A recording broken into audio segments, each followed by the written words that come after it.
update for the HYE 15L wind turbine. I needed to make a power curve for it, so as you can see, this drill actually spun it up pretty high. It was I'll show you here in a second. So we did the low rotation. I have my little indexed reflective tape on there, and I used one of these little testers off of Amazon, cheap Chinese thing that they make. Works pretty accurate. Ran voltage, and then when I had a certain voltage point, then I had my daughter basically write down the data for the RPMs. So the first time around I screwed up.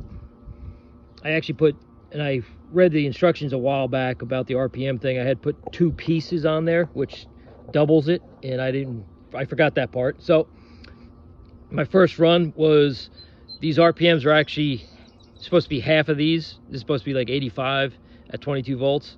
So I did all these, and I did a frequency check. Tony was explaining to me that the frequency wasn't actually in correlation with the RPMs per se. It's not, you know, like a number. Actually, this has hertz. So this, I haven't looked at AC hertz, but I did use a hertz percentage. So, and I don't know if that's what they use when they check the frequency, but anyway, I ran the numbers, and I ran these at different voltages as whatever the drill held, I could hold steady all the way up to 363 volts. So that was basically it, and then I did the hertz reading right after. So that was pretty good.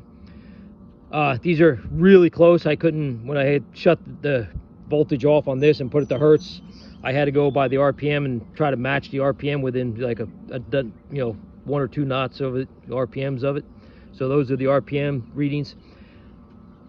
Spastic like this, so I said, you know what, I'm going back and doing it with one little reflective thing on there. So as you can see, 89 was close to 85. That's 22 volts all the way through the whole thing. I did 16 things, and the highest speed my drill could get was 1407 RPMs, and that was basically at 345.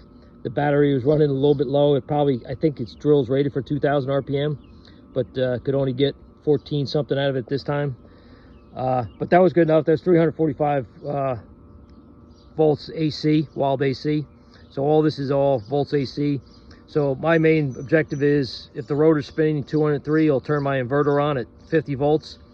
Anything above 200 plus or minus on the RPMs will produce power to the inverter, and it will produce it. So strong winds should push it up above 200, 300, and get me some power production. I didn't redo the hertz on it. I figured that's going to be still the same basically on the RPMs. I'll break these down in half and put the RPMs and the hertz over on there later. So that was it. I basically tied into 2 of my legs, and then I left the 3rd leg free during the test, and that's about basically it. So now I'm going to just recover my wires, put them back up in the center shaft, which that little system that I did by heat shrinking these and doing that, and then wrapping them and just U-shaping it and putting it back upside the tube, stays completely dry up in there. And then you know, if maintenance, anything like this ever happens, I can pull them back down and disconnect them and go forward, you know, do maintenance. So that's it for now. Now I gotta slap that back on, and then put the blades back on there, and then it should be good to go. And then the next step is programming the inverter with this power curve. So that should be the power curve for the HYE 1500L 96 volt model. So, and I'll post this video, and this is a pretty good snapshot for you guys who have anything close to this that want to check a power curve for that kind of model. So that's basically it. That's reflective. That's the actual RPM and voltage.